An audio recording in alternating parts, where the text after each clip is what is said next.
Alpha.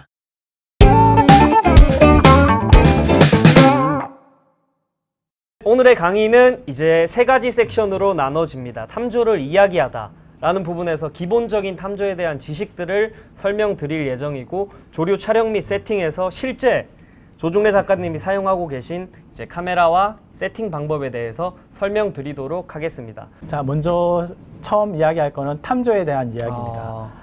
탐조라고 하면 말 그대로 새를 찾는다는 이야기입니다. 네. 지금 화면에 꽉 찬 새들이 보이시죠? 네. 이 새들은 제가 1년 동안 소니 카메라 장비로 담은 사진들입니다. 정확하게 카운트는 해보지 않았지만 1년 동안 담은 새 사진이 한 200여 종이 되더라고요. 네. 그동안 많은 새들도 만나고 좋은 경험도 했습니다.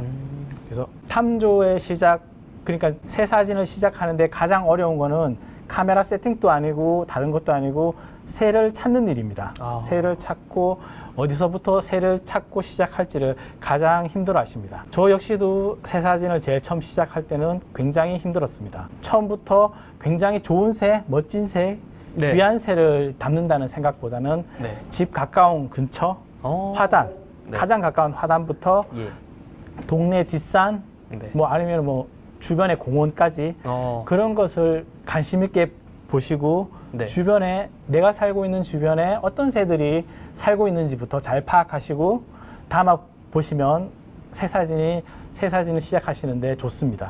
근처 주변을 먼저 살피면 좋겠네요. 예, 네, 그렇게 해주시고 하지만 또 그게 어느 정도 익숙해지셨다면은 네. 이제 퇴근길이나 아니면 주말에 어디 놀러 가실 때 새 사진을 안 찍지만은 그 주변을 잘 살펴보십시오. 네. 강 주변을 가거나 퇴근길에 어느 지역을 지났는데 새들이 보인다, 많이 보인다. 이런 것을 잘 눈여겨보시다가 나중에 그곳을 다시 한번 방문하셔가지고 촬영을 해보시면은 좀 더 넓은 새 사진의 확장이 될 것 같습니다. 그리고 이런 새들이 일반적으로 생각할 때는 깊은 산 속에 있거나 아주 높은 곳에 있거나 아주 은밀한 곳에 새들이 숨어 있을 거라고 생각하는데 그렇지 않습니다. 일반적으로 새들은 인간 가까이에 있습니다. 농경지, 밭, 절, 하천 주변 인간과 함께 공존하면서 새들이 많이 살고 있습니다. 오히려 인간이 없는 곳에는 새가 없겠네요. 이제 물론 인간이 없는 곳에 새가 살아서 지구상에 뭐 파파유기인이나 특수하게 고립된 지역에 특수한 새가 살고 있긴 하지만 일반적으로 인간이 많은 곳은 새들도 살기 좋은 곳입니다. 그리고 초보적인 이런 가까운 곳 탐조나 하천, 익숙한 곳을 탐조를 하시고 많이 사진을 담고 실력을 높이셨다면은 이제 조금 더 전문가적인 그리고 약간 난이도 있는 탐조에 눈을 뜨실 겁니다. 그리고 많은 분들이 이런 가까운 뭐 까치라든지 직바구라든지 쉬운 새보다는 좀 멋있는 새를 찾기를 많이 원하시죠. 그런 경우에는 위에 보이시는 가장 뭐 난이도가 있는 깊은 계곡이나 아니면 섬 탐조, 봄철 섬 탐조나 그리고 험준한 지역에 매가 살고 있는 절벽에서 새 촬영을 한다든지 난이도 있는 새 촬영을 점점 시작하실 겁니다. 밑에 사진에도 보시겠지만은 뭐 계곡 같은 것 요즘 시절에는 뱀도 많고 야생 동물도 많기 때문에 무척 주의를 많이 필요로 합니다. 그래서 작가님 같은 경우는 이렇게 깊은 계곡, 섬 오지를 탐조하시면서 만난 야생 동물 중에 좀 위험했던 부분이 있을까요? 이제 가장 위험했던 부분은 아마 멧돼지를 만난 경우가 아마 가장 위험했던 것 같습니다. 물론 말벌을 만났을 때, 뱀을 만났을 때 이런 데도 굉장히 섬뜩했지만 멧돼지 같은 경우에는 다른 동물과 다르게 사람에게 덤벼들 수 있기 때문에 가장 그 점이 무서웠고 그때가 무서웠고 일단 멧돼지를 만나면 요즘에는 탐조를 멈추고 다른 곳을 가든가 멧돼지가 발견된 곳은 그날은 탐조를 하지 않습니다. 제일 뭐니 해도 탐조나 사진이나 좋긴 하지만 안전이 제일 중요하거든요. 안전적인 촬영이 제일 중요합니다. 그리고 이건 제가 비장의 이번 시간에 카드로 했는데 새 탐조에 대해서 너무 많은 걸 물어보시고 지난해 포항 세미나에서도 어느 분께서 본인은 어느 지역에 살고 있는데 이 지역에서는 어떤 새를 담으면 좋을까요? 이런 질문을 굉장히 많이 받았습니다. 그래서 제가 이 책은 작년 여름쯤에 도서관에서 이게 우연히 발견한 책입니다. 그러니까 평소에 새 사진을 못 담는 시기, 아니면 뭐 가을이나 아주 더운 여름에는 도서관에 가서 새에 관한 책을 가끔 읽어보거든요. 네. 그때 발견한 책인데 이 책은 여러분께 굉장히 도움이 될 것 같아가지고 저도 구입해서 네. 여러분 소개시켜드리기 위해서 샀습니다. 제가 아까 잠깐 작가님이 소개해 주셔서 본 바로는 각 지역별로 어떤 새들을 담을 수 있는지 네, 어디에서 맞습니다. 어떤 시기에 담을 수 있는지에 대해서 네. 굉장히 자세하게 나와 있더라고요. 예. 네. 이 책의 내용은 뭐냐면 우리나라의 대표적인 철새 도래지 30곳과 철새 종류 350종과 여러 네. 가지 여러 종의 사진들이 같이 수록되어 있습니다. 네. 사진대에서 지금 이 화면에서는 잘 안 보이겠지만은 예. 전국의 그 포인트와 이런 것들이 예. 지정되어 있고 지도로 해서 잘 나와 있습니다. 네. 그래서 이걸 사시면은 우리 지역에는 가까운 지역에는 어떤 유명한 철새 도래지가 있는지 잘 나옵니다. 네. 예. 새 풍경이 되다라는 책인데 예. 아마 조류 학술 쪽에 계시는 세 분이 예. 지으신 책입니다. 머릿말에 좋은 말이 있더라고요. 네. 그거 한번 읽어드리면은 네. 새에 대한 이 책을 쓴 의도는 새에 대한 뭐 포인트나 정보를 제공하기 위해서 이 책을 만들지 않고 새가 주는 저 아름다움 이런 풍경들을 전해주기 위해서 네. 이거를 쓰셨다고 그러더라고요. 아. 그래서 내용도 너무 알차고 새에 대한 정보들 그리고 뭐 각 지역에서 탐조에 대해서 고민하시는 분들에게 굉장히 도움이 되더라고요. 아. 탐조의 첫걸음인 가장 중요한 이제 장비나 이게 준비물들이겠죠. 네. 그리고 가장 기본적인 예. 뭐 새 사진 찍는데 중요한 거는 장망원 렌즈와 바디겠지만 네. 뒷순서에 얘기하고 그 별도로 여러 가지 다른 장비들을 소개시켜드리겠습니다. 예. 작가님 제가 기본적으로 카메라 렌즈, 어떤 위장, 옷, 망원경 이 정도는 이해가 가는데 예. 저 우측 하단에 있는 스피커 같은 경우는 이제 탐조 활동에서 어떤 부분으로 작용하는지 이해가 가지 않는데 설명을 한번 네, 부탁드리겠습니다. 저거는 보통 일반적으로 버드 콜링이라고 하는데 네. 새소리를 내서 새들이 반응해서 새를 부를 때 보통 많이 사용합니다. 아, 그거는. 말 그대로 스피커에서 새 음원을 가지고 다니신다는 말씀이시고. 네, 그렇습니다. 그렇게 해서 네. 특히 짝짓기 시절이나 시기나 번식철에 버드 콜링을 이용해서 네. 새를 부르면 네. 새들이 반응하고 잠시 나타나 줄 때가 있거든요. 네. 근데 그런 행동이 좋긴 하지만 너무 남용하게 되면은 굉장히 힘듭니다. 네. 그러니까 새들도 굉장히 스트레스를 받기 때문에 너무 버드 콜링을 남용하지 마시고요. 남용하지 마시고 예. 그리고 너무 계속 버드 콜링을 틀어놓으시면은 다른 좋은 새 소리도 못 듣게 됩니다. 네, 작가님 오늘 가지고 와주신 실제 필드에서 사용하시는 버드콜링에 대해서 간단하게 새소리를 시청자분들에게 한번 들려주시면 좋을 것 같습니다. 예, 예. 제가 사용하는 버드콜링 아주 오래된 버드콜링기인데 이건 블루투스가 아니고 배터리 소모가 많이 되기 때문에 네. 블루투스 같은 경우에는 네. 제가 사용하는 일반 메모리 카드로 이용한 예. 버드콜링입니다. 자, 이걸 잠시 들려주시면 소리를 한번 마이크에 대주시면 됩니다.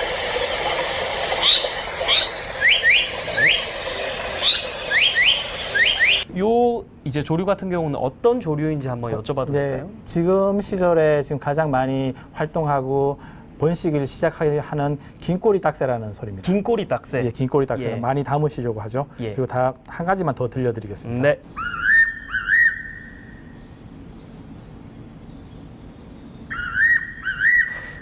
약간 까마귀 같은 소리인 것 같기도 네. 하고. 새 울음소리가 굉장히 좀 기괴하죠. 예, 맞습니다. 저도 이거를 소리를 듣고 굉장히 기괴하다는 첫 느낌을 받았는데 네. 이거는 많이들 말씀 중에 팔색조란 얘기 아. 다방면에 능통하신 분들은 팔색조라고 예. 하죠. 팔색조의 소리입니다. 천연기념물이.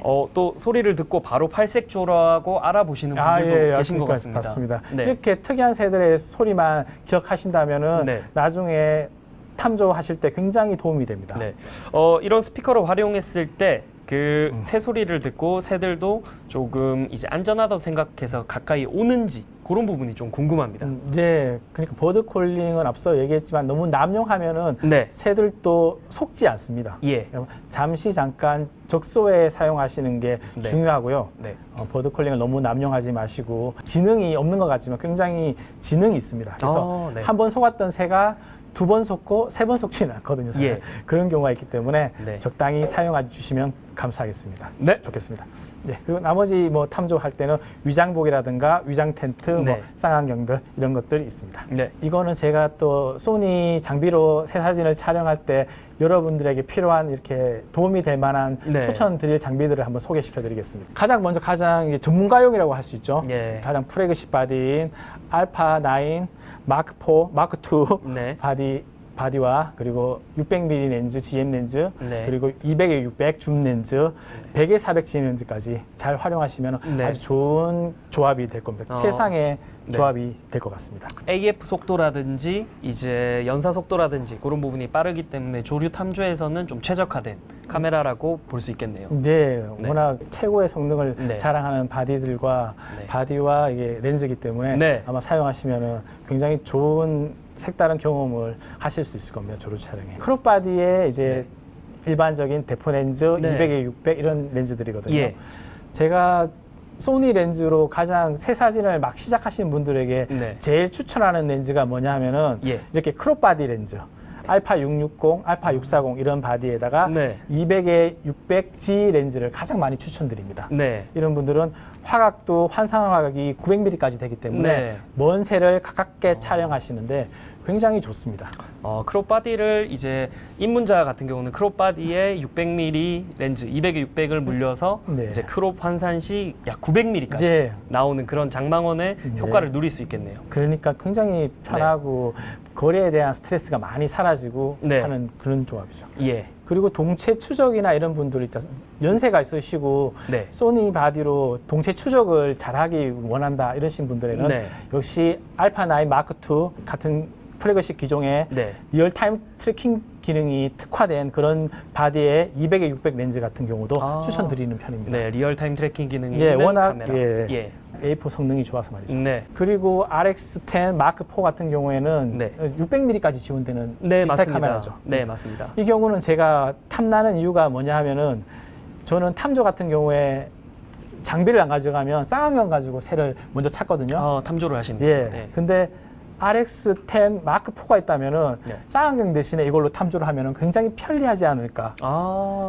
가볍기도 하고 예. 포착한 다음에 확대해서 새가 어떤 새인지 동정하는 것도 되게 편하고요. 네.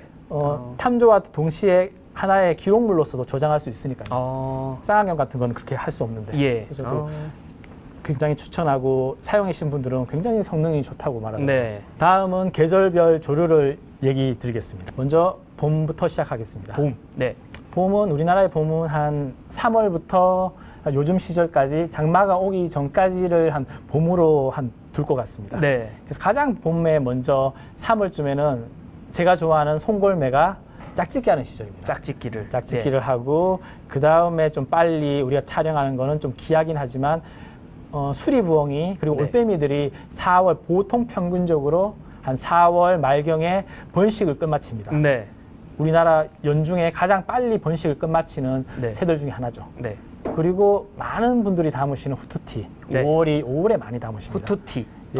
네. 후투티란 새는 거의 새 사진을 안 담으셔도 다른 풍경이나 뭐 다른 꽃이나 담으시는 분들도 후투티 사진은 다 한 장들 있으실 겁니다. 네. 저도 정말 후투티 사진을 좋아했었는데 지금도 너무 매력적인 새입니다.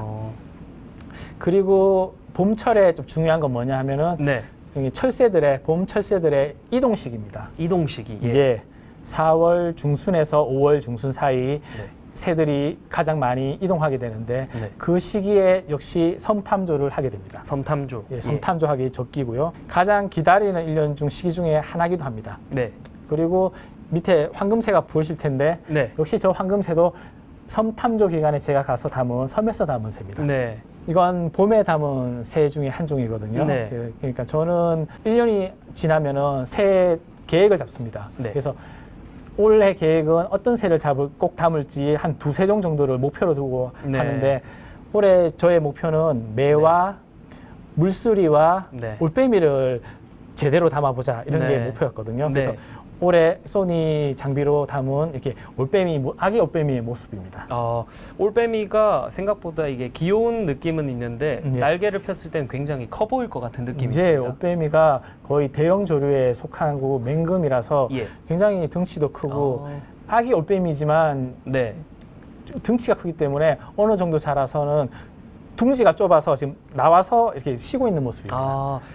잠깐 그 촬영 장소 같은 경우는 지금 별표로 표시되어 있는데 혹시 이유가 따로 있을까요? 네. 이렇게 올빼미나 특수한 이런 새들 같은 경우에는 굉장히 귀한 새입니다. 네. 새 사진 담으시는 분들 꼭 담고 싶어 하시고 네. 저도 올빼미를 담고 싶어 했던 적이 많았었거든요. 네. 그래서 이 새가 잘 번식되고 개체수가 늘어나고 하기 위해서는 촬영 장소를 공개하고 이런 게 좀 자제되어야 될 것 같아서 이거는 저도 네. 말씀드리기가 못한 분입니다. 네. 아마 여러분께서도 새 사진을 꾸준히 담으시다 보면은 분명 올빼미를 담으실 날이 올 겁니다. 네.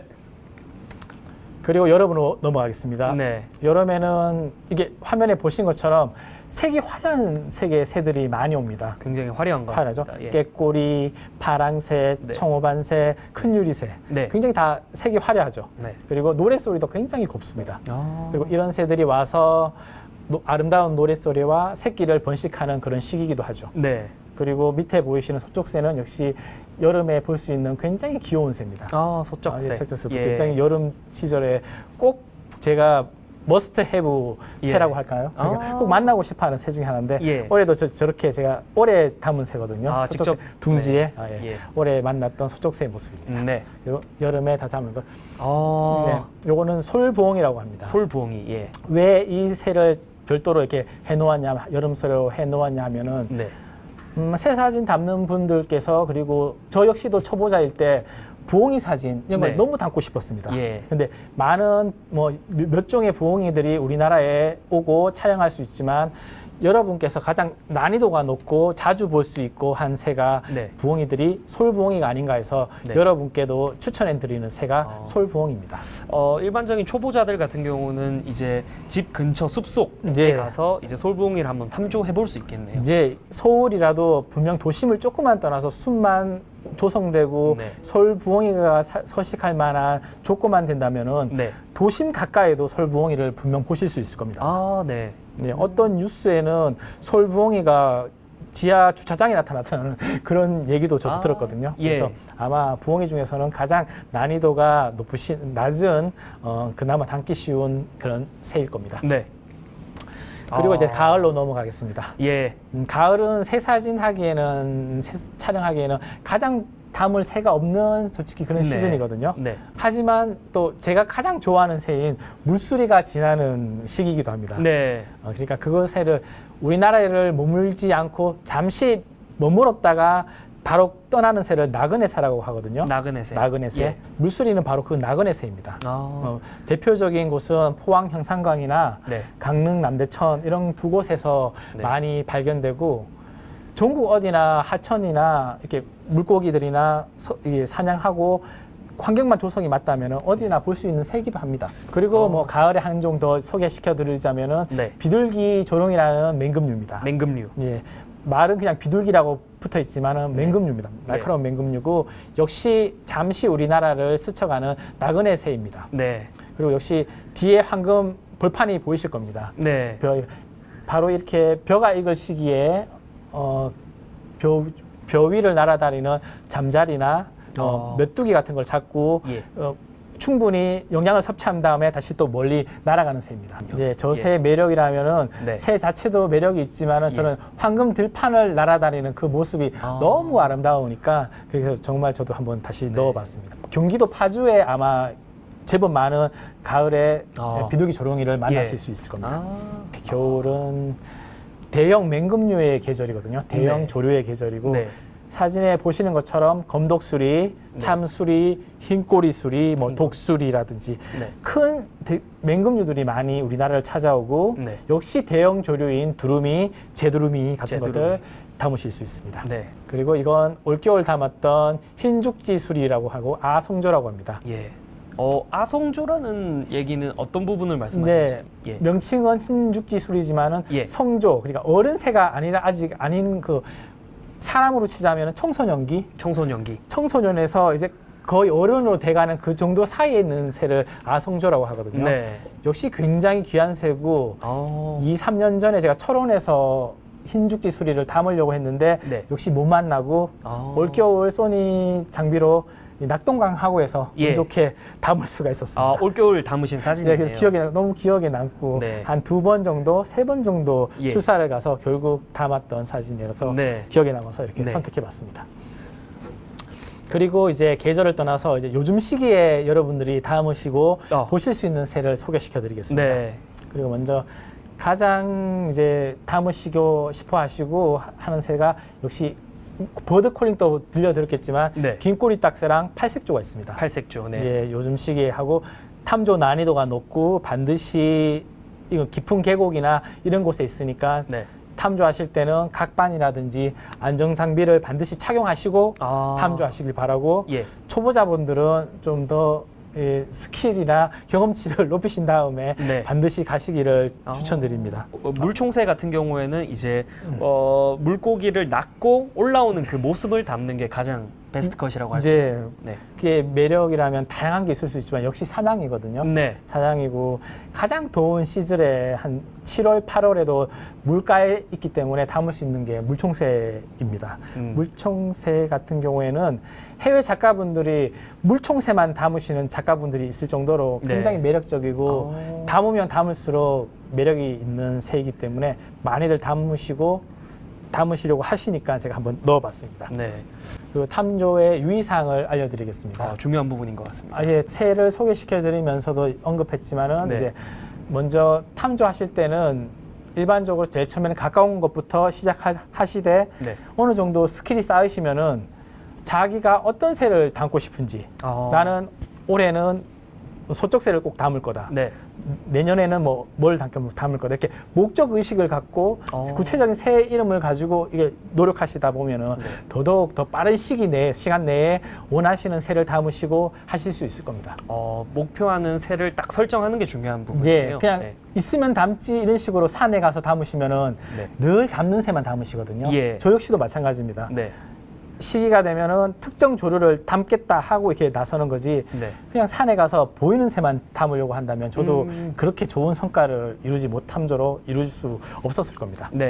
그리고 새에게는 너무 가까이 가려고 하지 말고 새가 가까이 다가올 수 있는 그런 쪽으로 탐조를 많이 하시고요. 촬영을 하시는 게 좋고 위장을 적극적인 위장 그리고 역시 프레시 사용은 자제해 주시고요. 그리고 조류 탐조는 자연 속에서 힐링하는 그런 활동 중에 하나입니다. 그래서 너무 오늘 탐조를 갔는데 아무 새도 못 담았다, 까치만 담고 왔다, 이렇게 하셔가지고 너무 스트레스 받고 실망하지 마시고 내일 또 가거나 다음에 또 좋은 새를 만날 수가 분명히 있을 겁니다. 그래서 항상 힐링한다는 마음으로 출사를 떠나시고 탐조를 하시면 좋으실 겁니다.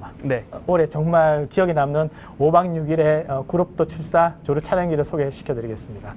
최근에 다녀오신 여행지시죠? 이제 5월 중순에 다녀왔는데요. 그러니까 그 여행에서는 가장 메인이었던 내 촬영도 할 수 있었고 그리고 기타 다른 이동 시기에 새도 탐조할 수 있었고 그리고 새를 구조도 할 수 있었고 그리고 매가 육추하는 모습을 관찰하고 그리고 역시 힐링도 받고 마음에 많은 거를 느끼고 온 그런 출사였습니다.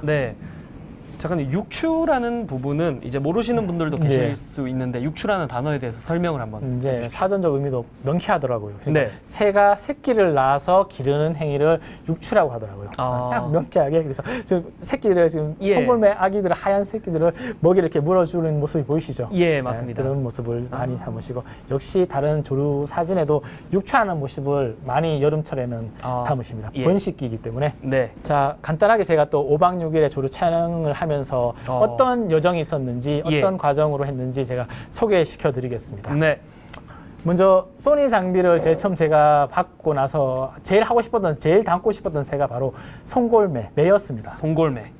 가장 세상에서 제일 빠른 새기도 하고 소니 장비의 극한의 AF 성능을 테스트하기에는 정말 좋은 새기도 했거든요. 최고의 새네요. 그래서 했는데 작년에는 제가 7월 달 이후에 받아가지고 네. 시기간을 놓쳐가지고 촬영했었거든요. 예. 그래서 올해는 반드시 촬영하자 해서 역시 떠나게 되었습니다. 네. 떠나게 되었고 우리나라의 매 서식지는 전국에 다 서식을 합니다. 네. 바닷가의 절벽과 환경만 맞다면 하지만 대표적인 뭐 소개를 몇 곳 하자면은 네. 제주도에 굉장히 제주도, 예. 부산에 매와 아름다운 보케를 담을 수 있는 태종대, 태종대가 있을 수 있고 그리고 제가 다녀온 매 성지라고 할 수 있는 구럽도.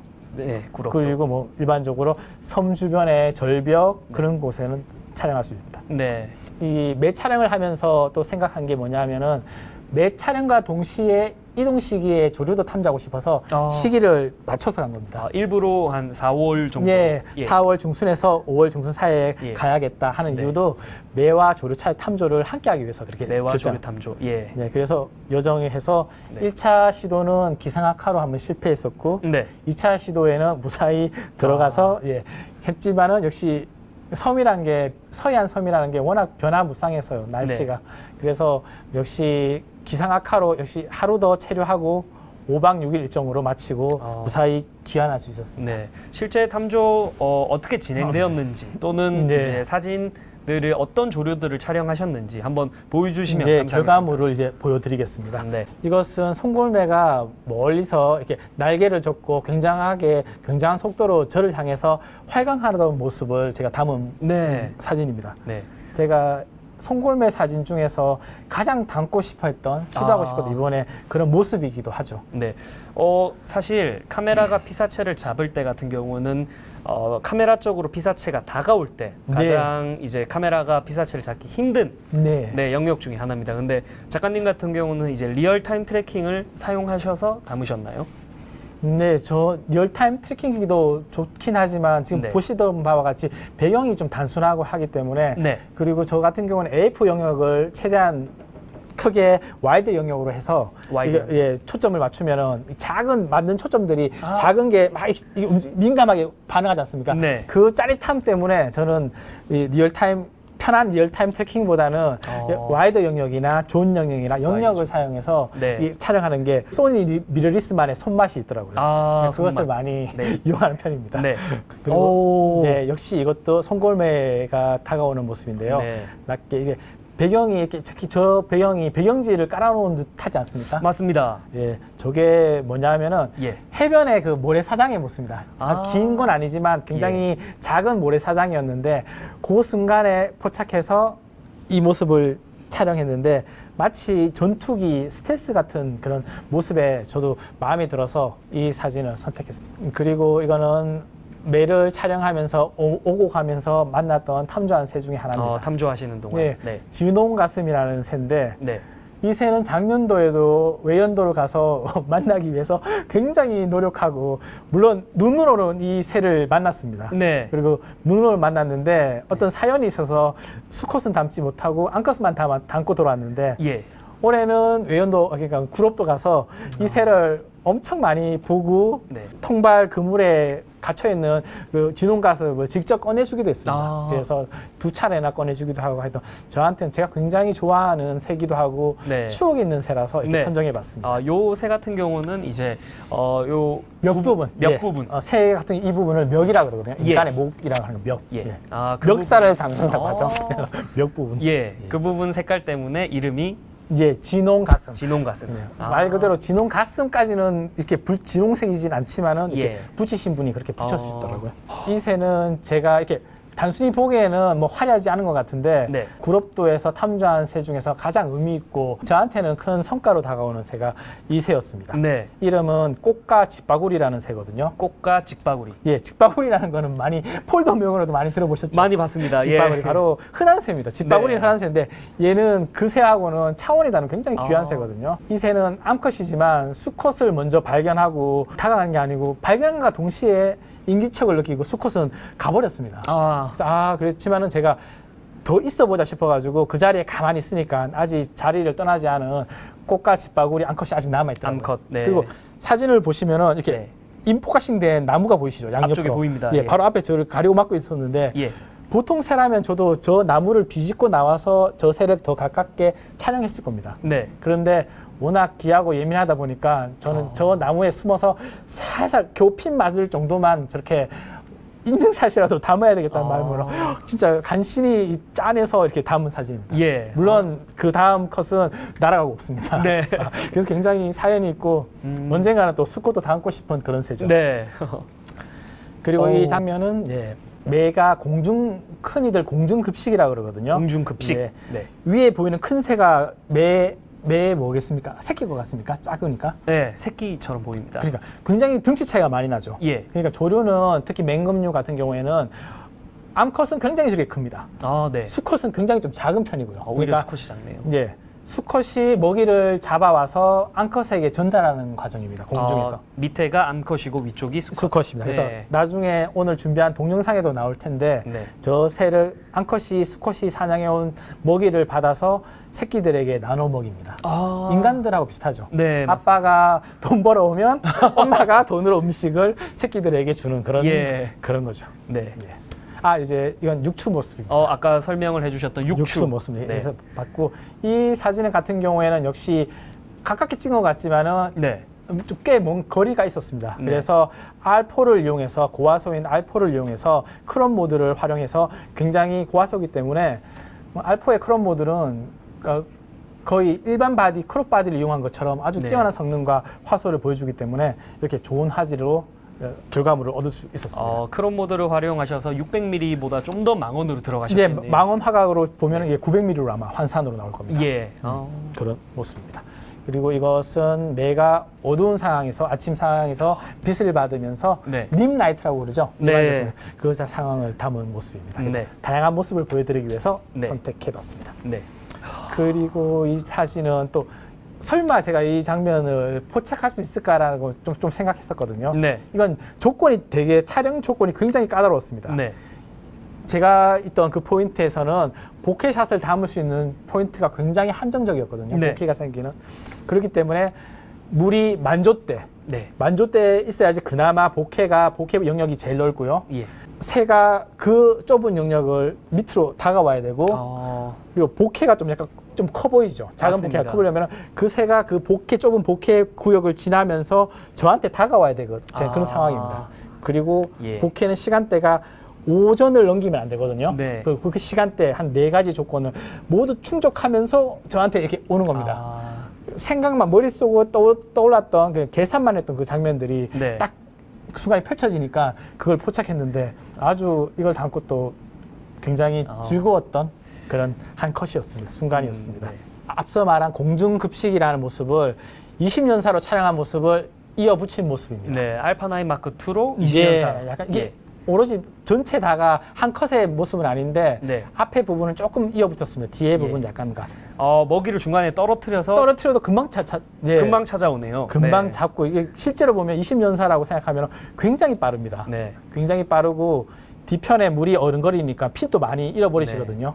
자, 다가오는데도 핀을 잃지 않고 계속 유지하고 있죠. 예, 핀이 계속 많네요. 예, 이 점이 지금 소니 미러리스만의 그 AF 능력만의 장점입니다. 확실히 이제 AF 트래킹적인 부분에서 장점을 확인할 수 있는 영상인 것 같습니다. 빠르게 다가오는 네. 동체를 추적하는 성능은 네. 정말 DSLR과 비교해서는 네. 이게 확실히 구분되는 네. 소니 미러리스 카메라만의 네. 장점이라고 대표적인 장점이라고 할 수 있습니다. 네, 지금까지 이제 탐조 이야기를 많이 해주셨고 중급자부터 해서 고급 이제 기준까지 이제 조류 촬영 및 세팅 방법에 대해서 이제 깊은 내용을 한번 말씀해주실 예정이십니다. 이제 자세한 조류 촬영에 대한 세팅법을 이제 알려드리겠습니다. 네, 예. 앞서서도 좀 말씀드렸는데 네. 예, DSLR을 작년까지 사용해 오다가 이제 기변한 지가 얼마 되지 않았습니다. 그래서 1년 정도 좀 채 안 됐는데 그 이유가 갑자기 그것 때문에 DSLR 쓰다가 넘어온 것 때문에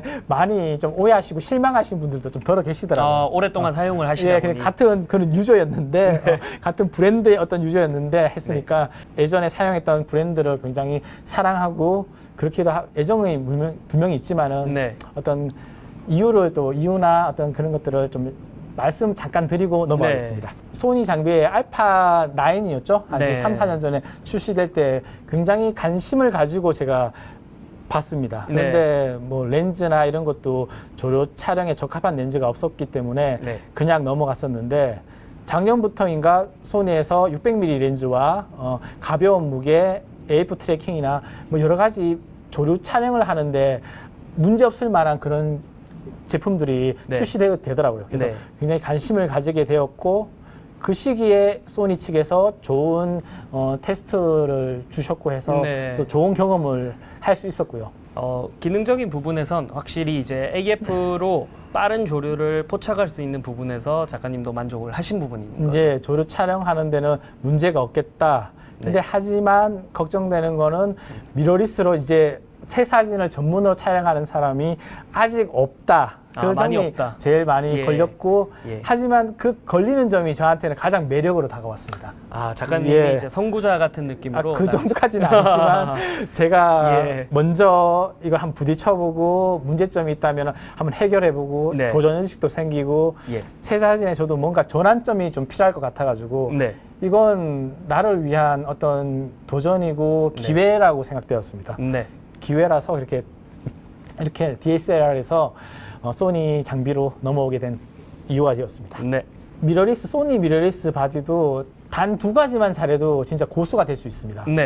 AF 영역 설정과 AF 추적 감도를 설정을 어떻게 하냐에 따라서 진짜 새 사진을 담고 안 담고가 달려 있거든요. 영역과 감도. 감도, 추적 감도를 했는데 자 이제 먼저 알려드리겠습니다. 배경이 단조롭고 배경이 복잡할 경우 확연히 차이가 나죠. 이 경우에는 일반적으로 제가 얘기 드리겠습니다. 단조로울 때는 AF 영역을 존 영역이나 더 넓은 와이드 영역으로 하셔도 됩니다. 존이나 와이드. 넓게 사용하시고 추적 감도는 역시 민감하게 3이나 5를 놓아주시고요. 저렇게 감도를 중간 정도 아니면 5 이상으로. 그리고 복잡한 경우에는 AF 영역을 뭐 추적으로 넣으셔도 되고 아니면은 AF 영역을 그래도 존 정도 놓으셔도 되고요. 존이나 뭐 중앙, 존 정도도 괜찮으시고 추적 감도는 장김 1이나 2 정도 하시면 될 겁니다. 일반적인 설정이고요.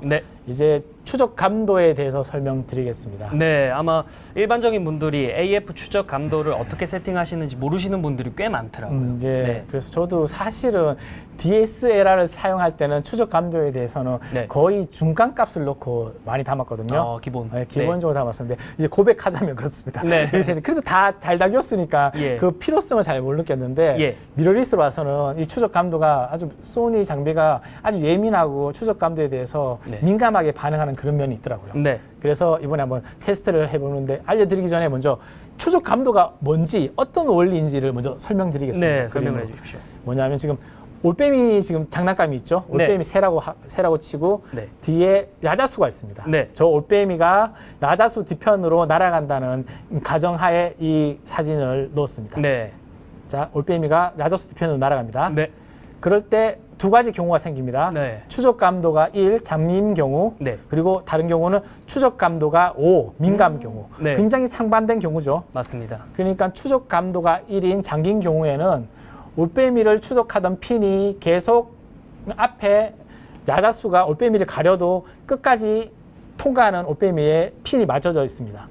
하지만 AF 추적 감도 5 민감인 경우에는 올빼미에 맞춰져 있지 않고 AF가 가까이 있고 더 컨트라스트가 높고 더 추적하기 우선순위 AF 검출 순위가 높은 야자수에 지금 맞춰져 있는 겁니다. 확실히 1로 놓았을 때 같은 경우는 처음 추적한 피사체를 끝까지 따라가는 부분이 있고 그렇습니다. 반대로 5로 놓았을 때는 더 가까이 오거나 이런 부분에서 이제 AF가 바뀌는 맞습니다. 약간 이걸 엄밀히 말하자면 추적 감도 잠김이란 거는 대상이 어떤 거에 가림을 하더라도 없어지거나 사라지더라도 일단은 이 그대로 원래 값으로 둔다, 지연시킨다 이런 의미거든요. 지연된다는 의미이기 때문에 저렇게 결과물이 나왔습니다. 이거를 조금 더 활용해서 영상으로 한번 제가 해봤습니다. 실제 혹시 따님분이 직접 출연하신? 제가 딸인 보민이한테 맛있는 거 사준다고 하고 테스트를 했습니다. 지난해 한 가을쯤에 했는데 추적 감도 1 경우에는 정지했던 장난감이 튀어나오는 건데 이 잠긴 경우이기 때문에 튀어나오면서 이게 초점을 놓쳐버립니다. 네. 초점을 놓쳐버려가지고 네. 더 이상 이거를 잠겨버렸기 때문에 기존에 사라졌기 때문에 네. 따라가지 못하고 사라진 원래 초기의 위치에 계속 초점이 맞춰져 있는 겁니다. 네. 하지만 민감으로 놓을 경우에는 이게 작아서 보이실지 모르겠는데 예. 예, 자세히 보시면은 역시 장난감인 주먹이 날아갈 때 그 순간에는 잠깐 핀을 잇는 듯 하다가도 이게 다가오면서 점점 핀이 맞는 것을 볼 수 있습니다. 다시 따라오게 되네요. 네. 제가 이거 테스트를 뭐 수백 번, 수천 번 해가지고 굉장히 신뢰도가 높은 그런 건 아니긴 하지만 네. 뭐 여러 번 촬영을 했습니다. 그래서 다시 한번 할 때마다 같은 결과를 보여주더라고요. 네. 보이시죠? 역시 민감으로 촬영하니까 예. 결국은 약간 핀이 흐려졌던 게 마지막에는 뚜렷하게 맞은 모습입니다. 네, 맞습니다. 이때 추적 감도를 5로 했기 때문입니다. 네. 이 경우를 보시고 그러면은 내부 추적 감도를 무조건 5로 놓은 게 제일 좋은 게 아닌가 이렇게 생각하시는 분도 있으실 겁니다, 아마. 네, 맞습니다. 근데 사실은 제가 또 가장 추적 감도를 많이 사용한 거는 1과 3을 제일 많이 사용하거든요. 기본 3과 이제 1 잠김. 그래서 어떤 경우에 어떤 추적 감도를 사용하고 어떤 AF 영역을 설정하는지에 대해서 예를 한번 들어보겠습니다. 네. 저 같은 경우에 파란 하늘에 새가 날고 있거나 단순한 배경에 빠른 작은 새라도 저렇게 지나가는 경우라도 저걸 잡기 위해서는 최적의 세팅이 뭐냐면 와이드 영역, 영역은 최대 와이드, 예. 추적 감도는 역시 민감하게 5, 네. 나머지 거는 일반적인 세팅이니까 해주시고 동체 추적에 맞는 셔터 속도는 한 2000분의 1 정도 넣어주시면 2000분의 1 예, 아주 편하게 아주 동체 추적이나 그런 걸 잡아줄 수 있을 겁니다. 네. 이 경우는 역시 리얼타임 트래킹 기능이 있는 경우에는 네. 예, 역시 그걸 해주셔도 괜찮고요. 네. 그리고 복잡한 배경. 네. 그리고 복잡한 배경에 추적 감도를 1 놓는 배경은 어떤 건가 하면은 예. 이렇게 복잡한 배경, 새봉이가 지금 엄청나게 복잡한 갈대 사이를 지금 날고 있죠. 네, 맞습니다. 계속 이제 동작이 되면 갈대 숲을 들어갔다가 나왔다가 뭐 사냥을 했다가 솟아올랐다가 이렇게 하거든요. 네. 그 경우와 그리고 저 옆에 보이시는 그 많은 복회 위에 날고 있는 새가 보이시죠? 복회가 너무 예쁩니다. 네. 네, 저 경우에도 굉장히 일반적인 촬영으로는 담기 힘들거든요. 네. 그때는 무조건 추적 감도를 가장 낮추시고요. 어. 높이시면은 절대 저게 안 맞고 주변에 맞게 되기 때문에 추적 감도를 무조건 제일 낮추시고 좋은 영역에서는 조금 AF 영역을 조금 줄이시는 게 네. 그렇다고 너무 많이 줄이시지 마시고 예. 적당히 줄이면 좋은 영역 정도를 전 추천드립니다. 복잡한 배경이 있을 때는 이제 핀이 튈 확률이 많기 때문에 네. 확실히 AF 추적 감도를 1로 잠김으로 쓰면 네. 되게 좋겠네요. 네, 그것도 괜찮고 여기 네. 리얼타임 트래킹에 대해서도 언급되어 있는데 네. 저런 경우에는 새들이 복잡한 지역에 들어가기 전에 리얼타임 트래킹을 이용해 가지고 미리 AF를 추적에 걸어 놓습니다. AF를. 이 AF를 걸어 놓은 그 새가 복잡한 지역에 들어가죠. 네. 그러면 리얼타임 트래킹이 알아서 이 추적해 줄 때가 물론 이럴 때도 가끔은 있습니다. 네. 그렇지만은 그게 거의 다 아니면 제법 괜찮게 작동되더라고요. 네. 그것도 리얼타임 트래킹 기능을 아주 좋은 기능을 활용해 보시는 것도 좋은 방법 중에 하나입니다. 네. 새제비 갈매기도 굉장히 빠른 새인데 네.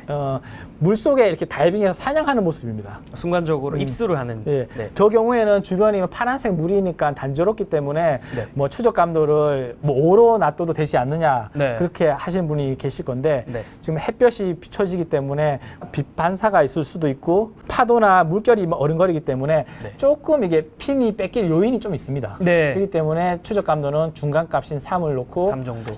역시 AF 영역은 너무 넓지는 않고 좋은 영역으로 사용하시면은 아마 좋은 결과를 얻으실 수 있을 겁니다. 기본적으로 빠른 새 같은 경우 셔터 속도는 2,500에서 한 3,200 정도 사이로 왔다 갔다 하면 될까요? 예, 빠른 새 같은 경우에는 네. 송골매, 세상에서 가장 빠른 매 같은 경우에도 보통 2,500분의 1이면 거의 담거든요. 네. 담은데 그 매가, 빠른 새가 내 앞으로 너무 가깝게 다가온다 할 때는 3,200분의 1 이럴 예. 때 노출이 아니면 상황에 노출이 너무 좋다 그럴 때는 소속은 아끼지 말고 많이 쓰시는 게 좋습니다. 네. 노출이 좋을 때는 네. 소속을 아끼지 마십시오. 최대한 빠른 셔터 속도. 예, 동체 추적에는 그게 핵심입니다. 네. 그리고 일반적인 탐조라 그러죠. 네. 앉아있는 새를 추적할 때는, 담을 때는 추적감도 1. 이걸 5로 해놓으면은 이 주변에 가지를 자꾸 맞습니다. 나뭇가지에 맞기 예. 때문에 추적감도는 탐조 시 뭐 원포인트를 한다 그럴 때는 작은 포인트에는 추적감도 1로 해주시고 네. 저희 사진에서는 가장 초점이 적은 플렉시블 스팟 S 아니면은 확장 플렉시블 스팟도 굉장히 또 좋더라고요. 네. 그 두 가지를 저는 많이 사용합니다. 네. 그리고 이제 리얼타임 트래킹에 대해서 다시 한번 언급하겠습니다. 네. DSLR과 비교를 하는. 네, 이게 또 많은 분들이 리얼타임 트래킹으로 하면 편하냐 이런 분들도 질문을 많이 하시더라고요. 네. 이게 좀 차이점이기도 하고 DSLR과. DSLR의 동체 추적의 핵심은 뭐냐 하면은 네. 좁은 AF 영역을 놓고 네. 빠르게 움직이는 피사체를 얼마나 파인더 가운데에 몰아놓고 핸들링하며 촬영할 수 있는가가 핵심입니다. DSLR 같은 경우는 중앙에 새를 네. 항상 위치시켜야겠네요. DSLR 경우에는 무조건 중앙입니다. 중앙에 네. 놓고 촬영하고 예. 중앙부에서 가장 민감하게 센서가 가장 밀집되어 있기 때문에 네. 소니의 미러리스 경우에는 알파9, 알파9-2 같은 경우에는 네. 최초 대상의 트래킹이 제대로 되었다면은 네. 그 대상이 추적하는 것이 이 기퉁에 가도 파인더를 벗어나지 않는 다음에야 계속 추적이 되기 때문에 네. 조금 다른 제법 혁신적인 방식이죠. 네, 확실히 이제 리얼타임 트래킹을 썼을 때는 이제 가장자리 새가 있더라도 피사체를 탐조할 수 있는 부분이 있네요. 네, 맞습니다. 네. 그런 식으로 하고 저게 동체 추적뿐만 아니라 리얼타임 트래킹이 화각이나 구도를 바꿀 때도 굉장히 용이합니다. 네, 그러니까 초점 영역을 움직이지 않고 그냥 알아서 따라가 주니까요. DSLR에서 미러리스로 넘어오면서 많은 분들이 얘기하십니다.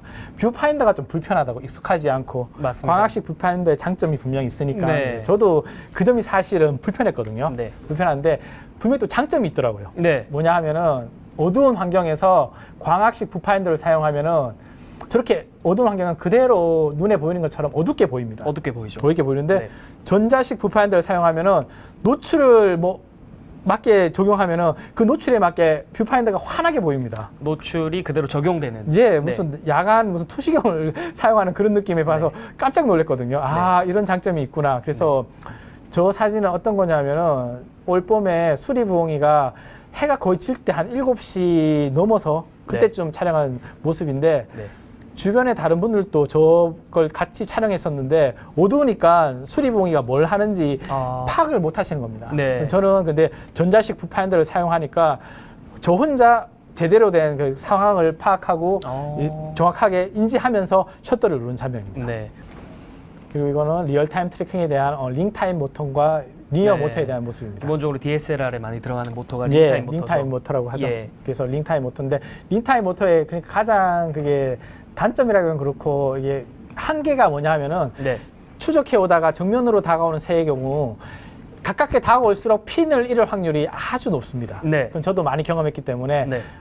그런 건데 자 미러리스 지금 소니의 리니어 모터의 경우를 한번 보시겠습니다. 네. 소니의 경우는 우측 화면입니다. 우측 화면을 보면은 멀리서도 역시 핀이 잡혔지만 가까이 다가올 때도 역시 핀이 꾸준히 맞은 걸 볼 수 있습니다. 네. 저게 바로 저도 구럽도에서 매 사진을 담은 아마 핵심 기술이 아니었나 네. 생각합니다. 그래서 굉장히 만족하고 네. 그 결과물에 만족해서 아마 유중상 씨께도 네. 주상 씨께도 제가 고맙다고 소니로 오히려 큰 역할을 해서 고맙다고 예. 문자를 보낸 적이 있습니다. 예. 이건 사람 사진 그러니까 미러리스가 가장 센세이션했던 그 가장 큰 이유가 뭐냐 하면은 네. 사람 사진에서 IAF 사람 눈을 추적하는 기능이 사람들에게 너무 놀라운 거였습니다. 맞습니다. 그래서 사람들이 많이 미러리스로 관심을 가지게 되었고 선호하게 되었고 그렇게 되었는데 네. 역시 조류 사진도 결국 편의성의 끝은 동물의 IAF가 추적되느냐 안 되느냐가 나중에는 핵심이 될 것 같습니다. 네.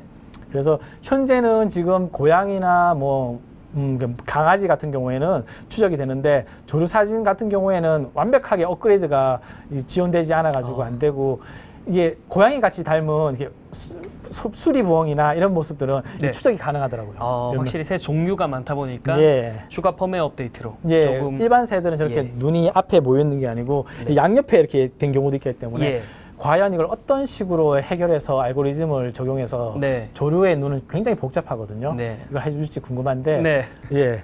아무튼 이게 된다면은 동체 추적뿐만 아니라 탐조에서부터 완전히 핀의 스트레스는 많이 없어지는 거죠. 네. 그리고 제가 자주 활용하는 미러리스의 장점 중에 하나인 크롬 모드의 활용입니다. 아까 말씀해 주셨던 네, 크롬 모드. 자주 활용하는 건데 예. 역시 일반적으로 DSLR에도 크롬 모드라는 게 존재합니다. 네. 존재하지만은 DSLR의 크롬 모드는 이 뷰파인더에서 크롬 모드를 적용하면 이렇게 양옆이 가려지고 조그맣게 크롭되는 화면만 이렇게 보이기 때문에 그렇게 그게 와닿지도 않고 유용하지는 않습니다. 네.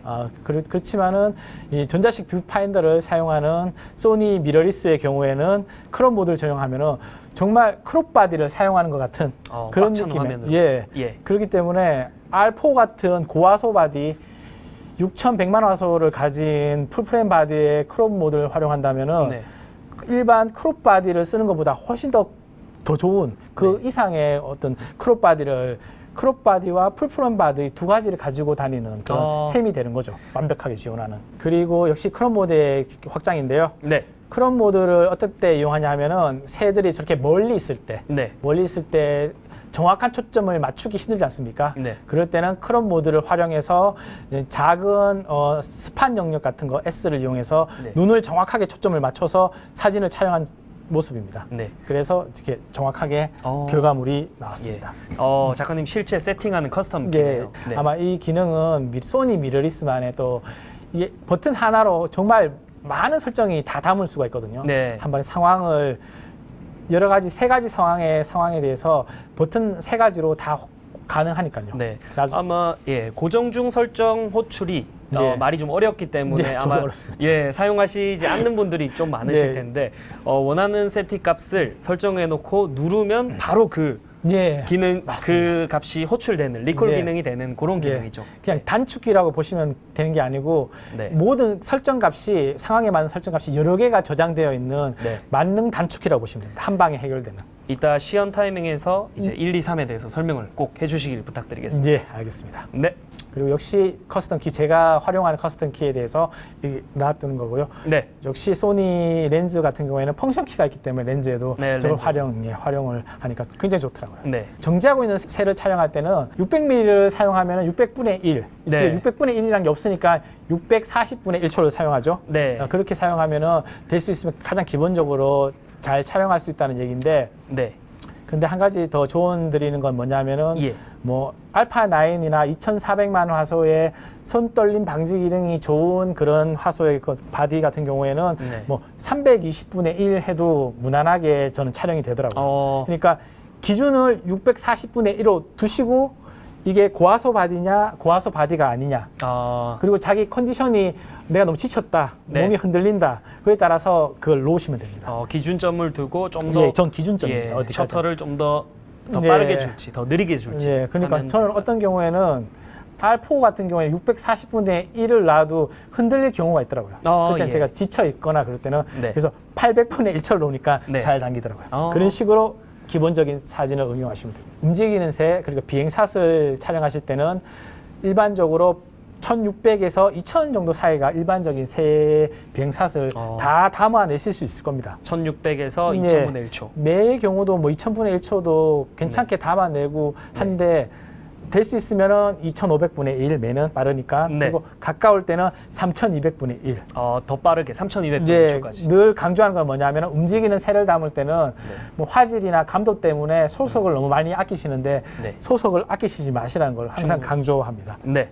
이 사진은 뭐 온라인상으로 올리면 늘 질문을 많이 하시더라고요. 아까도 어떻게 담았냐, 촬영하셨는지 하고 패닝샷이다 하면서 와 하시는데 물론 이게 패닝샷으로 조류 사진은 또 패닝샷이 아마 가능할 겁니다. 가능한데 이 사진 같은 경우에는 매가 너무 빠르기 때문에 그리고 매는 잘 나타나지 않기 때문에 귀하기 때문에 패닝샷을 시도할 만큼 그렇게 여유가 사실은 없거든요.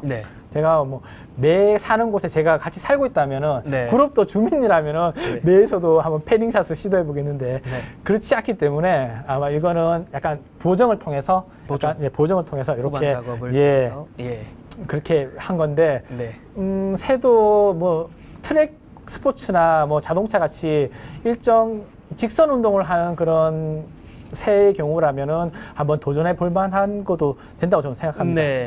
실제 이제 트랙 움직임이 포착되지 않기 때문에 패닝샷이 쉽지는 않겠네요. 그렇죠. 그리고 뭐 자유비행을 워낙 많이 하니까요. 그리고 이거는 역시 패닝샷에 대해서 얘기했는데 오히려 새 같은 경우에는 느린 셔터를 이용해 가지고 호버링이라고 해서 정지 비행을 하는 새들이 더러 있습니다. 그 경우는 오히려 서속을 낮춰서 이렇게 정지 비행을 하면은 이렇게 좀 분위기 있고 날개 이게 블러가 생기면서 굉장히 운동적이고 역동적인 사진을 담을 수 있다고 해서 제가 소개시켜드렸습니다. 저속 셔터를 활용해서 이제 새의 얼굴은 정확하게 맞추고 날개는 이제 흘린 느낌으로. 그러니까 한 200분의 1초로 시작해서 괜찮네 하면은 점점 느린 소속으로 50분의 1초까지 이렇게 낮춘 겁니다. 저렇게 해서 이렇게 담았거든요. 한 번에나마 안 되실 겁니다. 아마. 그래서 이거는 역시 소속을 이용한 비 오는 풍경인데 200분의 1초 그리고 1600분의 1초를 이용해서 서로 같은 장소에 같은 순간이었는데 다른 느낌을 한번 재현해 봤습니다. 확실히 200분의 1초로 찍었을 때 약간 비가 흐르는 느낌이라면 1600분의 1초에서는 점상으로 표현이 되네요. 이제 눈이 오는 거 같죠? 새 사진을 담으시면은 너무 가깝게 담거나 막 가득 파인더 가득 이렇게 막 크롭하시거나 그런 거 좋아하시는데 그런 것도 분명 좋습니다. 좋긴 한데 그런 걸 너무 추가하시는 것보다는 가끔은 새 환경, 서식 환경도 나오고 아름다운 모습 그리고 너무 가운데 배치하기보다는 이렇게 좀 약간 기울여서 저 사진의 의도는 뭐냐면은 파인더에 노랑불이 저 새가 막 들어온 듯한 진입한 듯한 그런 거를 좀 표현해 보고 싶어가지고 우측 상단 조금 이렇게 비스듬하게 제가 한번 놓아본 구도를 잡아본 사진입니다. 독수리 사진이거든요. 독수리 사진인데 파란 하늘에 독수리 모습이 뭐 멋있을 수는 있지만은 한편으로는 또 밋밋할 수도 있으니까 그 상황에 보니까 이게 낫달이 보이더라고요. 하늘에. 그래서 낫달에 들어갈 수 있도록 이렇게 위치를 조정하면서 촬영자의 포인트를 조정하면서 들어가게 간신히 해서 이렇게 담은 사진입니다. 저 뒷배경에 달을 같이 담기 위해서 작가님이 얼마나 노력하신지에 대해서 정말 큰 박수를 한번 드리고 싶습니다. 그리고 이거는 역시 로우 앵글을 활용한 이제 구럽도에서 비가 오기 때문에 다른 새는 촬영하기도 힘들었고 해서 바닷가에서 로우 앵글로 이게 바닷가 백사장에 납딱 엎드려가지고 최대한 느린 소속으로 담은 사진입니다. 아까 설명해 주셨던 것처럼 이제 로우 앵글을 찍을 때는 이제 뷰파인더를 활용해서 최대한 낮은 자세를 취해 주시는 저 상황에는 그냥 백사장이니까 저는 그냥 납딱 엎드렸습니다. 납작하게 엎드려서 살살 포복하게 하면서 좀 접근하면서 이렇게 담은 사진입니다. 그리고 이거는 색감이나 발색 같은 것도 새 사진을 좀 느낌 있게 하는 그런 사진들의 굉장히 중요한 요소거든요. 제 사진을 보시고 화벨이나 색감에 대해서 문의해 오시는 분이 많아가지고 한번 저 사진은 특별하게 그 아침 분위기가 또 저런 분위기였습니다. 촬영 순간 받은 그 느낌을 어떻게 더 극대화할 수 있는 걸 생각하면서 제가 마지막 후보정을 하거든요. 그러니까 후보정에 대한 건 나중에 아마 시간이 있으면은 이게 설명할 수 있다면은 차후에 한번 할 수 있게 제가 해보겠습니다. 그리고 이거는 바다 집바구리의 모습인데 바닷가에서 집바구리가 앉아 있는 모습인데 뒤에 이게 반짝이는 모습이 뭔지 아십니까? 정확하게 물방울인 것 같은 느낌이 좀 듭니다. 일반적인 이제 물방울 같은 거고 바다에 반짝이는 건 맞는데 어떤 상황이 있냐 하면은 제가 담는 순간에는 뒤에 바위 배경에 역시 바위가 보였거든요.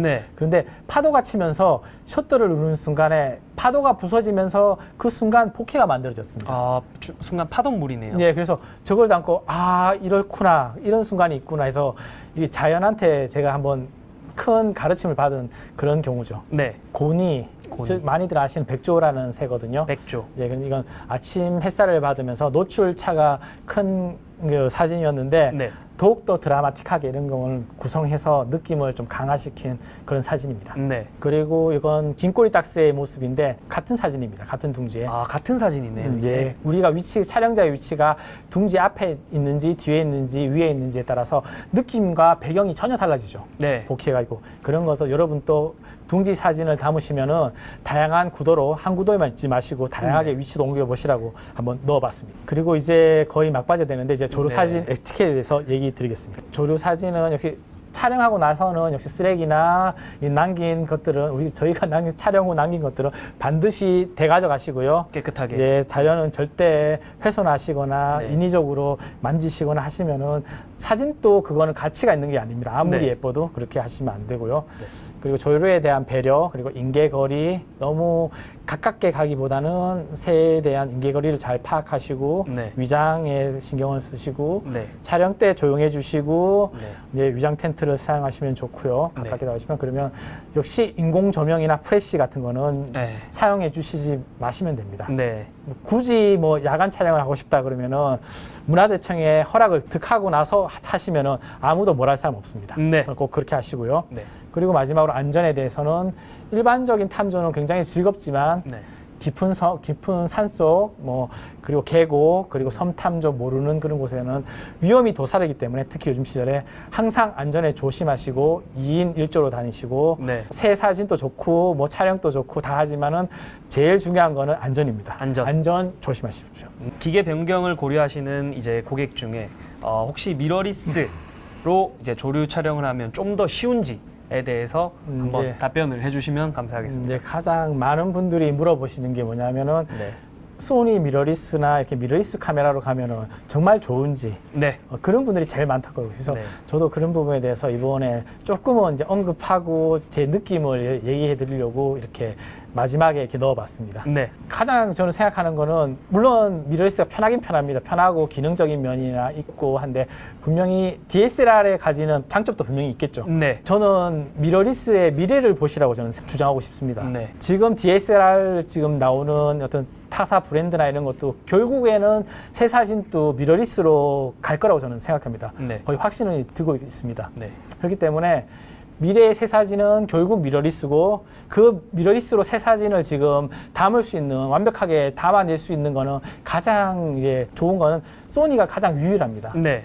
동체 추적부터 전기샷까지 그러니까 그 점을 조금 더 파악하시고 DSLR 사용하시다가 미러리스로 오시면은 낯설기 때문에 좀 힘든 부분이 있는데 그거는 네. 좀 공부가 숙지가 좀 필요하신데 네. 그런 부분을 좀 극복하시면은 저도 막 이제 미러리스로 넘어와서는 간단하게 하늘에 쉽게 날아가는 새가 안 잡히는 겁니다. 그래서 네. 왜 이러지 하면서 굉장히 고민한 그런 시절이 있었거든요. 네. 작년에. 그러니까 알고 나고 배우고 나고 해결하고 나면은 아무것도 아닌 문제거든요. 네. 그래서 그런 문제를 조금 더 노력하셔서 좀 배울 의지만 있다면, 공부할 의지만 있다면 미러리스로 가셔도 그분은 분명 DSLR 담는 새 사진보다 더 좋은 사진을 네. 분명 담으실 수 있을 겁니다. 아마. 네.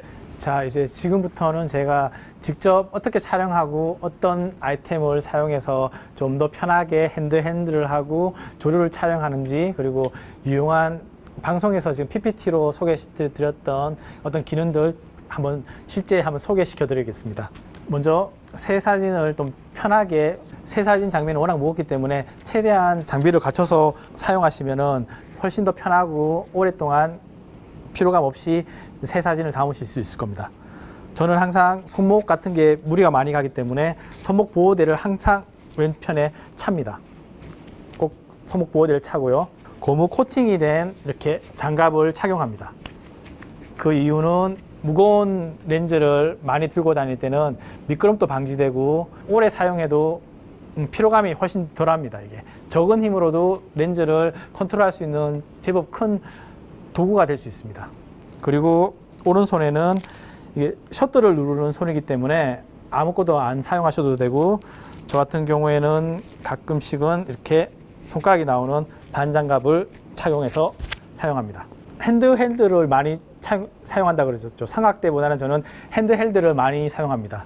그냥 무거운 렌즈를 이렇게 핸드헬드로 촬영하면은 아무리 팔힘이 좋은 사람이라도 꽤 오랫동안 버티고 있으면 떨리고 버티기 힘들 겁니다. 아마 높이 날아가는 새라 하면 이쪽이 되게 힘들기 때문에 유용한 아이템이 있다면은 바로 이렇게 시장에서 흔히 구할 수 있고 한 이렇게 힙색을 저는 많이 이용합니다. 힙색 안에다가 이렇게 가벼운 이렇게 뾱뾱이를 저는 넣어놨거든요. 더 가벼운 소재가 있고 채울 수 있는 소재가 있다면 그걸 넣으셔도 됩니다. 이걸 넣으셔서 이렇게 착용하시고 자, 똑같이 핸드헬드로 한번 해보겠습니다. 자, 제 팔꿈치랑 가슴 사이에 힙색이 있으니까 훨씬 더 편안한 핸들링이나 핸드헬드 촬영을 할 수 있습니다. 이렇게 하면은 훨씬 더 오랜 시간 동안 안정적인 핸들링 촬영이나 높은 새 오랫동안 촬영할 때도 의지할 수 있기 때문에 오른팔이 힘을 받쳐주기 때문에 저는 정말 추천하는 핫 아이템입니다. 그래서 새 사진뿐만 아니라 이렇게 무거운 장비를 오랫동안 높이 드시는 분들은 이걸 하나 사용하시면 될 겁니다. 자, 이제 제가 지금 실제 어떻게 바디를 설정하고 사용하고 있는지 자세한 걸 제가 한번 알려드리겠습니다. 일단 메뉴에 들어가셔가지고 자, 여기 사용자 정의 키 보면 제가 제 바디거든요. 알파 9-2의 제 바디인데 어떻게 설정되어 있는지 이 강의 자료에서도 보여드렸지만 실제 한번 보여드리겠습니다. 1번 버튼은 이게 휠 쪽이기 때문에 혹시라도 오작동이 있을 수 있기 때문에 어떠한 설정도 제가 해놓고 있지는 않습니다. 그리고 2번은 고정 중 설정 호출이라는 메뉴입니다. 이 버튼을 누르면은 이 버튼에 맞는 환경에 맞는 여러 가지 설정을 저장해 두어서 호출을 해서 그 상황을 빠르게 적응할 수 있는 버튼입니다. 자, 한번 들어가 보겠습니다. 제가 어떤 설정을 해놨는지.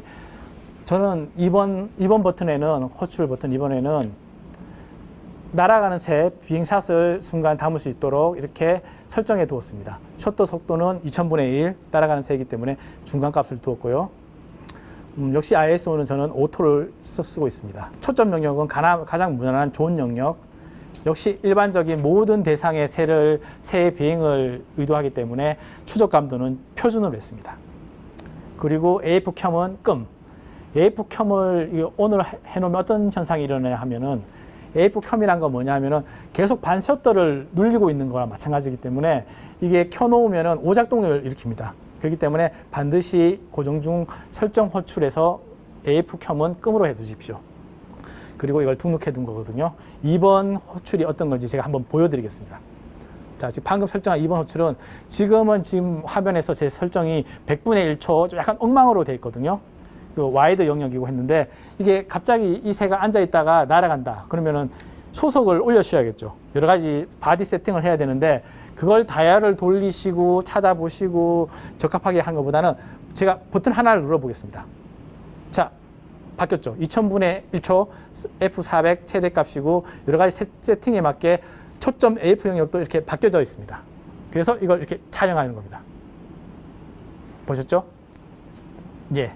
이것이 바로 AF 설정 영역의 아주 큰 장점입니다. 그리고 3번 버튼은 고정 중 AF 영역 등록이라고 해서 AF 영역 등록 값을 자주 쓰는 AF 등록 영역을 지정해 두는 값입니다. 이게 말로는 되게 어려워 보이는데 뭔지 제가 알려드리겠습니다.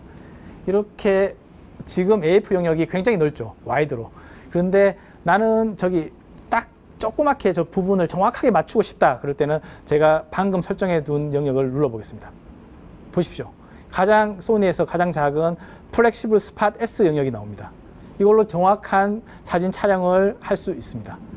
그래서 이걸 쓰고 있다, 반사타 중에서도 이걸 쓰고 있다가 초점을 얼굴에 맞추고 싶다 하면은 자, 이걸로 지금 삼각대 고정되어 있어서 좀 그런데 예, 이렇게 맞출 수가 있습니다. 버튼 하나로 순식간에 AF 영역이 바뀝니다. AF 영역을 왔다 갔다 할 수 있는 중요한 기능이죠. 예, 아주 저도 많이 쓰는 기능이기 때문에 네. 그렇습니다. 그리고 지금 이게 상황이 스튜디오 안에서 600mm를 놓아놓기 때문에 화각이 조금 좀 크기 때문에 약간 떨림이 있어도 조금 양해 바랍니다. 다음 세팅은 나머지는 뭐 셔터 유형을 제가 뭐 전자 셔터인지 뭔지 넣어놓고 터치 조작에 대한 기능을 설정해 두었습니다.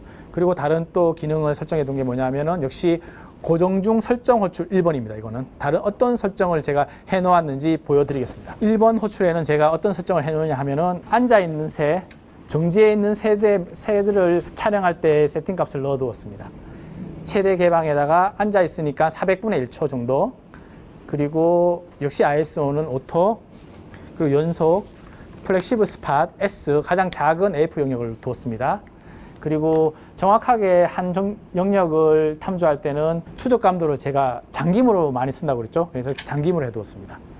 역시 AF 켬은 끔입니다. 자, 이 설정이 어떤 설정인지 제가 보여드리겠습니다. 실제. 자, 버튼 설정된 호출 1번을 제가 한번 호출해 보겠습니다. 호출하기 전에는 100분의 1초이기 때문에 이걸로 사진을 담으시면은 정지해 있는 새라도 아마 블러가 날 수도 있을 겁니다. 아마 흔들린 사진이 될 수 있는데 아, 새가 나타났는데 앉아 있구나 탐조 중에 그럴 때 버튼 하나를 이렇게 누릅니다. 순간 변했죠.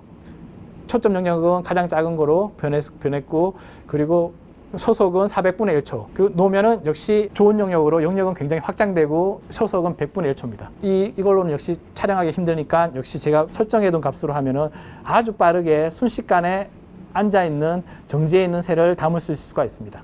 그리고 다시 사용자 정의 키에 설정 호출 이제 3번 제가 뭘 해놓은지 보여드리겠습니다. 설정 호출 3에는 조리개 값을 아마 8까지 놓은 걸 봐서는 가깝게 있는 대상을 심도 깊은 사진을 얻고 싶을 때 이 설정 값을 해놓은 것 같습니다.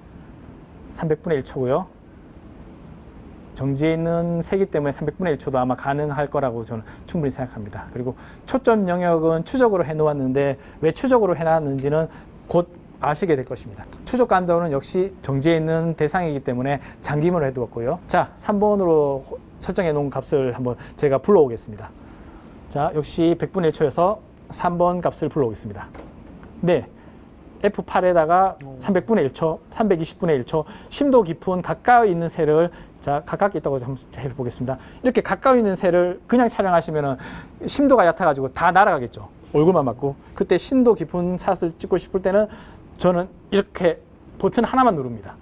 그럼 F8에다가 320분의 1초, 그러면 아주 심도 깊고 좋은 샷을 얻으실 수가 있습니다. 이제 제가 또 자주 설정하는 모드에서 정말 많이 사용한 건 역시 크롭 모드 전환 버튼을 정말 많이 사용합니다. 3번 버튼에 지금 할당되어 있죠. 이 버튼은 방금 또 보셨겠지만 이렇게 버튼으로 하나 지정해 놓으면은 새가 이렇게 멀리 있다, 지금 좀 가깝게 보이지만 멀리 있다는 가정하에 초점을 맞추기도 힘들고 무슨 새인지 모르겠다 싶을 때는 크롭 모드를 활용하시면은 가깝게 순식간에 버튼 하나로 이게 크롭 바디가 되는 그 효과를 낼 수 있습니다. 그래서 담으시면은 아주 정확한 이렇게 촬영이 가능합니다. 크롭 모드는 제가 굉장히 많이 쓰는 모드 중에 특히 탐조 중에 하나입니다. 수풀이나 뭐 나뭇가지에 가린 새가 있다면은 크롭 모드를 활용해서 최대한 당기고 나뭇가지를 헤쳐가서 이렇게 촬영을 하는 겁니다. 그리고 상단에는 역시 저는 할당할 수 있는 버튼은 거의 다 제 위주로, 제가 편한 위주로 모두 할당했습니다. 최대한 활용하는 미러리스를 활용하는 가장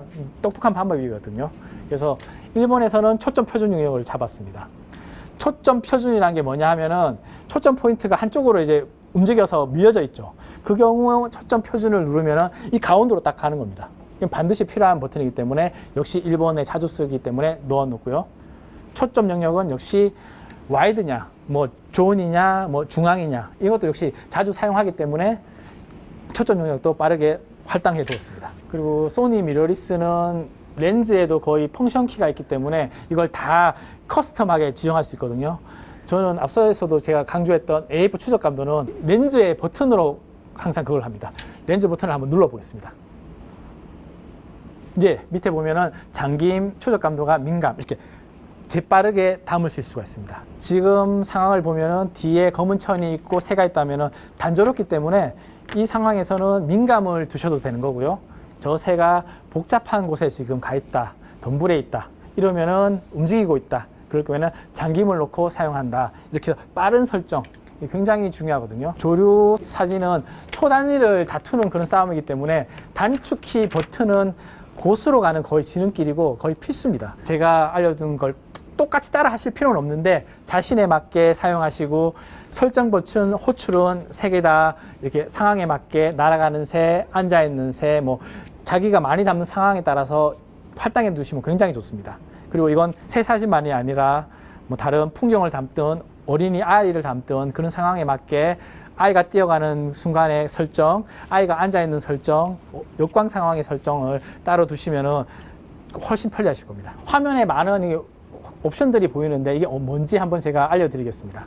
저 위에 보이는 손을 이렇게 흔들고 있는 거는 뭐냐면은 이 손떨림 방지 기능, 그게 OSS가 지금 동작하고 있다는 얘기입니다. AFC 모드고, 보신 것처럼 이 와이드 모드인지 존 모드인지를 바꾸면 이게 영역 모드가 표시되어 있고요. 전자 셔터에다가 저는 새 사진을 주로 촬영하니까 지금 얼굴 사람 인식은 지금 꺼놨습니다.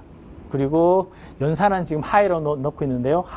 좀 하이를 놓고 있고, 화이트 밸런스는 늘 저는 오토 화이트 밸런스를 씁니다.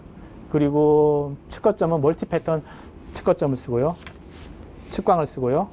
그리고 DR은 오프, 그리고 뭐 나머지는 뭐 샤픈 정도 하나 올리는 정도, 네. 그렇게 이렇게 해서 특별한 그런 세팅은 없습니다. 일반적으로 사용하고 순간순간 맞는 세팅으로 정확한 촬영을 하고 나중에 그걸 후보정이나 최대한 그 현장의 느낌을 살려서 후처리하는 게 저의 통상적인 그 방식입니다. 그리고 지금 응용해서 좁은 스튜디오이기 때문에 막 이거를 600mm로는 마음 같아서는 새를 날려가지고 저한테 던지면 제가 이걸 담아내는 것도 한번 담아보고 싶지만은 좁기 때문에 화각이 너무 꽉 차기 때문에 일단 어떻게 움직이고 어떻게 활용하는지를 잠시 보여드리겠습니다. 일반적으로 지금까지 얘기한 거를 응용해 보겠습니다. 기본 세팅은 좀 많이 어긋나 있습니다. 100분의 1초입니다. 그런데 새가 이렇게 움직이지 않습니까? 그때는 뭐겠습니까? 저 같은 경우에는 설정 버튼 1을 눌러서 이제 새를 이렇게 담아냅니다. 담아내고 연사를 누르니까 보십시오. 자, 연사를 눌러도 브레이크 아웃이 없죠? 브레이크 아웃 없이 담아냅니다. 이게 역시 또 장점 중에 하나고요. 그리고 또 다른 설정을 보시면은 크롬 모드로 정지하고 있다면 크롬 모드로 한 다음에 응용하는 거죠. 크롬 모드로 응용한 다음에 가깝기 때문에 심도 깊은 사진은 역시 F8을 호출해서 촬영하고 다 촬영했으면 기본적인 세팅 값을 놓고 이런 식으로 보통 저는 촬영하고 하는데 오늘 강의를 와주신 끝까지 시청해주신 분들에게 감사드리며 지금 이후로 강의를 마치도록 하겠습니다. 네, 작가님. 너무 수고하셨습니다. 네, 감사합니다. 예, 너무 수고합니다. 감사합니다. 감사합니다.